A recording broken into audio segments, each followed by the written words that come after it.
Darwin, c'est un écosystème qui a été créé sur la rive droite de Bordeaux il y a une quinzaine d'années, dans une ancienne caserne, une friche urbaine, réinvesti aujourd'hui pour créer un lieu unique de partage, de collaboration autour en fait de l'innovation économique et de la transition environnementale. Le modèle et l'architecture de l'écosystème Darwin a été celui de l'hybridation, c'est-à-dire la cohabitation de plusieurs activités, l'intensification des usages. Plusieurs usages vont être développés sur un même mètre carré. La réhabilitation frugale de la friche en limitant au maximum la production de gaz à effet de serre et le respect finalement de l'architecture existante et sa valorisation.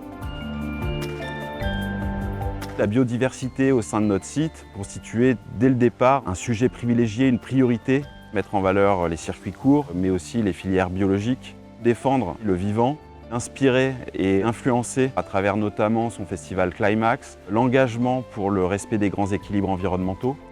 La biodiversité est une question extrêmement complexe quand on l'aborde dans un cadre comme celui d'une friche industrielle, puisqu'on est sur des espaces quasiment complètement minéralisés, imperméabilisés.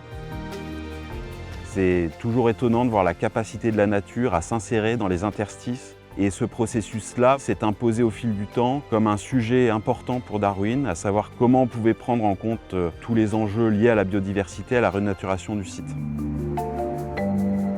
À travers le travail qu'on a mené avec Oxao, Vertigolab, on a appris nous beaucoup de choses sur nos actions, à la fois sur les mesures d'impact, à la fois sur notre capacité à contribuer au développement territorial et finalement à intégrer notre vision de la biodiversité et de son développement dans les grands ensembles structurants du territoire.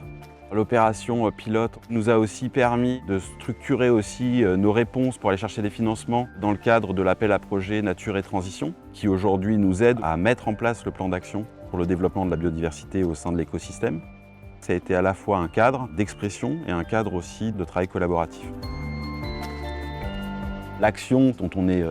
extrêmement fier, c'est la pépinière, qui pour nous constitue un véhicule exceptionnel pour fédérer, accompagner, sensibiliser. La pépinière à la fois rassemble des enfants, des plus jeunes qui vont aujourd'hui voir grandir des graines, et à la fois des politiques, des institutions qui vont aussi voir à travers cette pépinière la création de nouvelles filières locales pour le territoire, plus respectueuses et plus adaptées au développement des objectifs de biodiversité. Pour nous, c'est un réel enjeu de transition environnementale, un symbole fort qui permet aujourd'hui d'être le support à l'émergence d'un espoir, d'un engagement global et partagé. Si on a un conseil aujourd'hui à donner pour les entreprises, vraiment, c'est de s'inspirer des processus qui régissent la biodiversité, dans ce qu'elles peuvent apporter au sein des équipes en termes de pensée et d'intelligence collective,